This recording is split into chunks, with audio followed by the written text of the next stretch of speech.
اب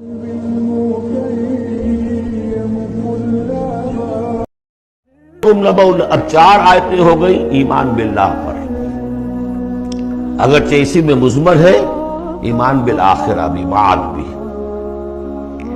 2 آیتیں ایمان باللہ پر، الم یاتکم نبأ الذین کفروا من قبل، کیا تمہارے پاس خبریں آ نہیں چکی ہیں ان لوگوں کی جنہوں نے کفر کیا تھا پہلے؟ قوم نوح، قوم ہود، قوم صالح، پورا مکی قرآن پڑھ چکے ہو نا۔ اب تو ہم نزول کے اعتبار سے بھی بات کہہ سکتے ہوں، اب اپنے اس دور قرآن کے اعتبار سے بات کہہ سکتے ہیں، سارا مکی قرآن پڑھ ہی لیا تقریباً۔ الم یاتکم نبأ الذین کفروا من قبل، کیا آ نہیں چکی تمہارے پاس خبریں ان کی جنہوں نے کفر کیا تھا پہلے؟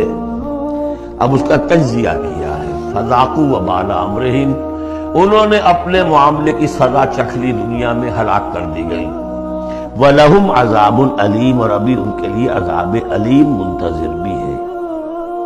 ابھی تو عالم برزخ میں ہے نا، عذاب علیم جو آخرت کا ہے وہ تو ابھی منتظر ہے۔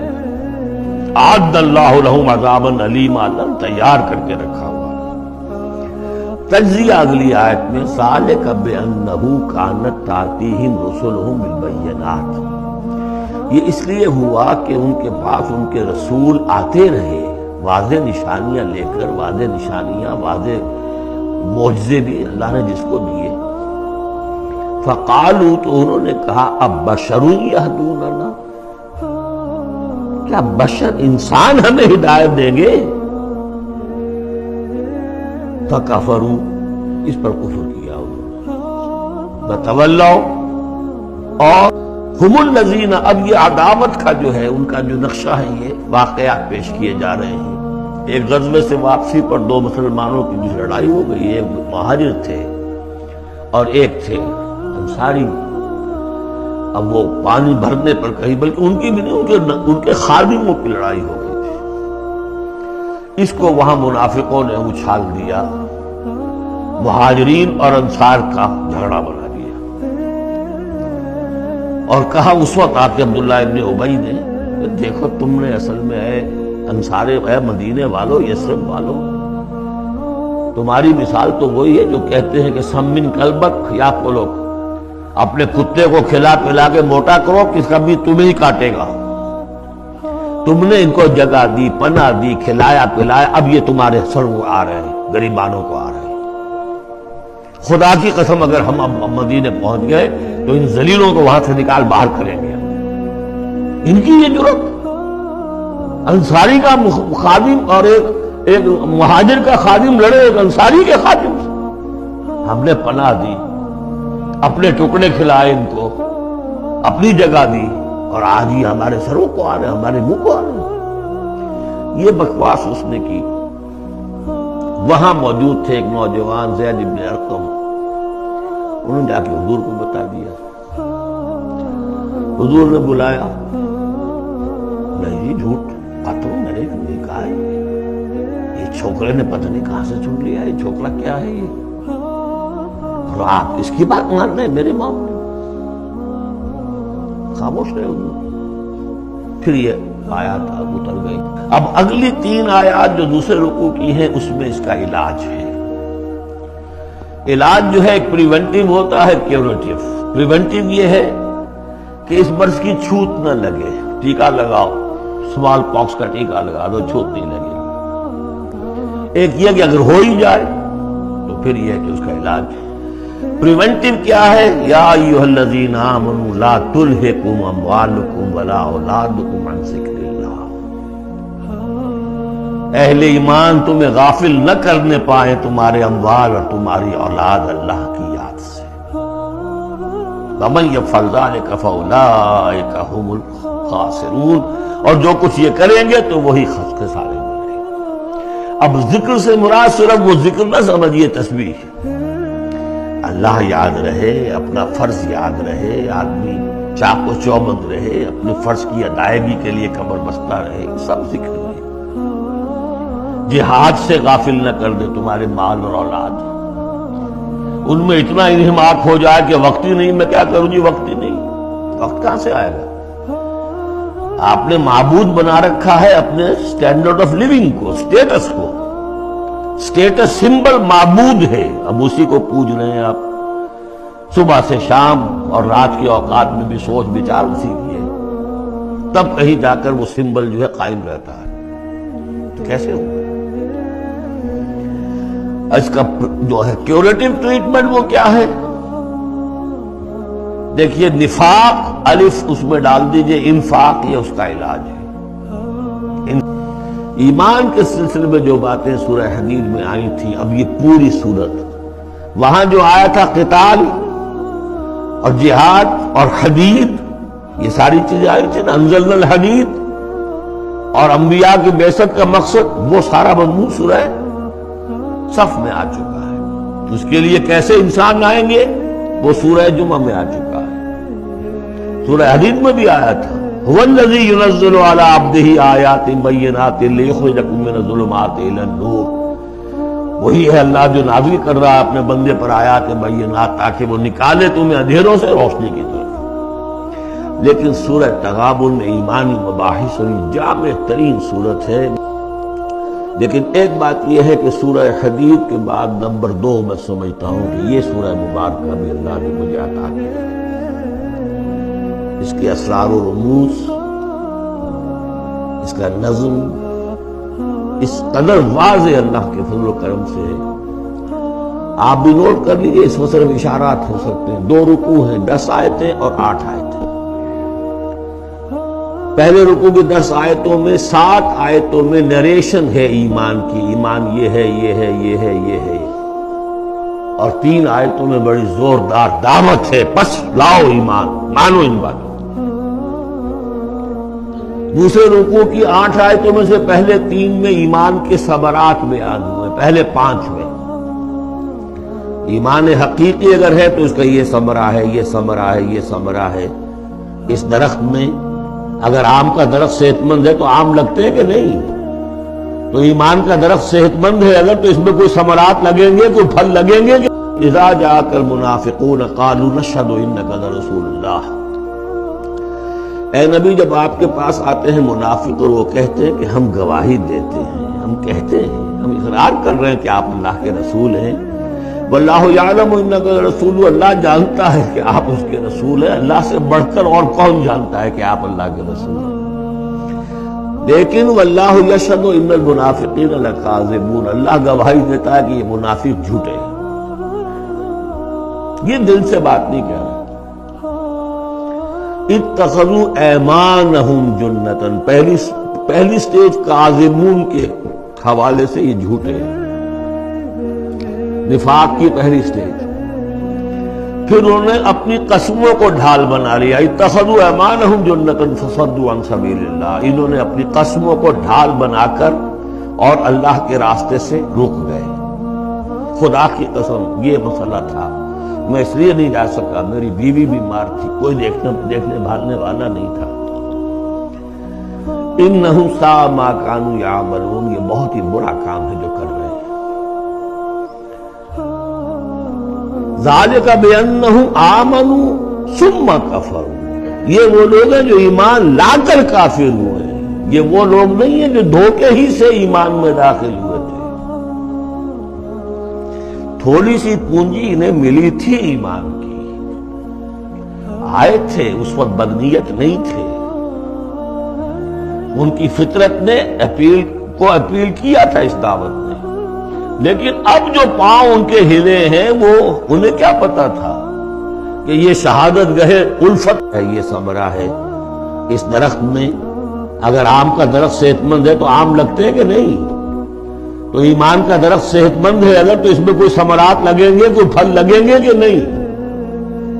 یا ٹھونڈی ہے؟ وہ پھل کون سے ہیں؟ کچھ داخلی پھل ہیں جو انسان کے اندر کھلتے ہیں پھول، کوئی باہر ہیں جو ظاہر ہوتے ہیں. اور پھر آخر میں 3 آیتوں میں زوردار دعوت ہے کہ ان تقاضوں کو پورا. بسم اللہ الرحمن الرحیم. یسبح للہ ما فی السماوات و ما فی الارض. یہ تیسری مرتبہ یسبح آ گیا. ایک مرتبہ سورہ جمعہ میں ایک مرتبہ سورہ حشر میں آ چکا تھا، یسبح لہ ما فی السماوات والارض، وما فی کے تکرار کے بغیر، دوسری مرتبہ سورہ جمعہ کے شروع میں، تیسری مرتبہ اطلاق، لہ الملک و لہ الحمد، اب یہ ساری چیزیں آ چکی ہیں سورہ حدید کے اندر۔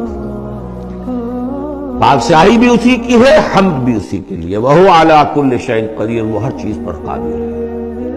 هو الذی خلقکم، اسی نے تمہیں بنایا ہے نا، فمنکم کافر ومنکم مومن، تو کتنی عجیب بات ہے کہ تم میں سے کوئی مومن ہے کوئی کافر ہے، بنانے والا تو سب کو ایک ہے،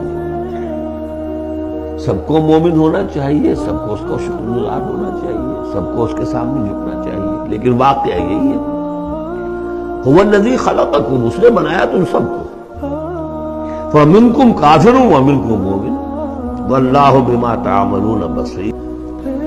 اب جو 8 آیات ہیں 5 میں اب ثمرات ایمانی۔ پہلا ثمرہ کیا ہے؟ مَا صَابَ مِن مُصِيبَةٍ إِلَّا بِإِذْنِ اللَّهِ وَمَن يُؤْمِن بِاللَّهِ يَهْدِ قَلْبَهُ وَاللَّهُ بِكُلِّ شَيْءٍ عَلِيمٌ۔ اگر اللہ پر ایمان حقیقت میں دل میں پیدا ہو گیا تو تمہیں معلوم ہے کہ پتہ تک جنبش نہیں کر سکتا جب تک کہ اللہ کا اذن نہ ہو۔ تم پر کوئی مصیبت کیا بغیر اللہ کے اذن کے آ گئی؟ کیا بغیر اس کے علم کے آ گئی؟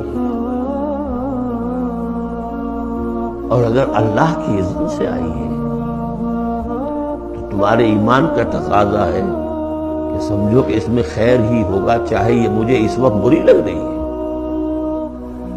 مجھے اچھی نہیں لگ رہی ہے، خیر ہوگا، عسیٰ ان تکرہوا شیئا وہو خیر لکم۔ لہذا بندہ مومن کی زبان پر کیا دل میں بھی کبھی اللہ کے خلاف شکایت کا انداز پیدا ہو، یہد قلبہ، تسلیم و رضا جو اللہ کی طرف سے آئے، ہم بھی تسلیم کی خو ڈالیں گے، بے نیازی تیری عادت ہی صحیح، نہ شبد نصیب دشمن کے شبد ہلاک تیرت، سر دوستاں سلامت کی تو خنجر آزمائی، اے اللہ جو تیری طرف سے خیر، بیدک الخیر، یہ تسلیم و رضا ہے، مقام تسلیم۔ قرآن مجید میں جو مدنی صورتوں کا یہ سب سے بڑا گلدستہ ہے، اس کے ہم 4 جوڑے پڑھ چکے ہیں، 3 جوڑے، سورہ حدید اور سورہ مجادلہ، پھر سورہ حشر اور سورہ ممتحنہ، پھر مرکزی جوڑا سورہ صف اور سورہ جمعہ۔ سورہ صف میں میں نے ایک بات کہی تھی کہ بعد میں جائزہ لے لیں گے، اگر تو ایمان حقیقی اور جہاد فی سبیل اللہ کا راستہ انسان اختیار کرے، وہ تجارت جو اللہ نے بتائی ہے، هل ادلکم علی تجارت تنجیکم من عذاب علیم، اس کا کیا حل ہے، کیا تجارت ہے؟ تؤمنون باللہ ورسولہ وتجاہدون فی سبیل اللہ باموالکم وانفسکم، یہ اگر کرتے ہو تو عذاب علیم سے بھی چھٹکارا ہے، تمہارے گناہ بھی معاف کر دیے جائیں گے، جنتوں میں داخل کیے جاؤ گے، مساکن طیبۃ فی جنات عدن دیے جاؤ گے، ایک خاص حد تک تمہارے ایمان اور عمل صالح کی جب ہم جانچ پرکھ کر لیں گے اور ثابت ہو گئے کہ تم نے حق ادا کر دیا تو دنیا میں نصرت بھی آئے گی، فتح بھی ملے گی، اور سب سے بڑی بات یہ کہ تم اللہ کے مددگار قرار پاؤ گے۔ نہیں کرتے ہو اور ایمان کے دعوے ہیں اور اللہ سے محبت کے۔ اب ایک آیت میں آ رہی ہے ایمان بالآخرہ، زعم الذین کفروا، ذرا اس کے زور کا اندازہ کیجئے گا، زعم الذین کفروا ان لن یبعثوا، زوم ہو گیا ہے انہیں، غلط خیال ہو گیا ہے کہ وہ اٹھائے نہیں جائیں گے. قل، اب ذرا نوٹ کیجیے، بلا وربی لتبعثن ثم لتنبؤن بما عملتم. کہہ دو اے نبی کیوں نہیں، اور مجھے میرے رب کی قسم ہے. کون کھا رہا ہے قسم؟ محمد الرسول اللہ صلی اللہ علیہ وسلم. لتبعثن، تم لازماً اٹھائے جاؤ گے. ثم لتنبؤن بما عملتم. یہ اس پر جو خطبہ تھا حضور کا پہلا خطبہ جو آپ نے دیا ہے بنو ہاشم کو دعوت میں، وہ میرے کتابچے میں موجود ہے. دعوت اللہ اردو میں اور قول تو اللہ انگریزی میں. اس کا متن موجود ہے، وہ ہے کہ اس کی شرح ہے. واللہ لتموتن کما تنامون ثم لتبعثن کما تستيقظون ثم لتجزون بالاحسان واحسانا. واللہ لتموتن کما تنامون، خدا کی قسم تم سب مر جاؤ گے جیسے روزانہ رات کو سو جاتے ہو.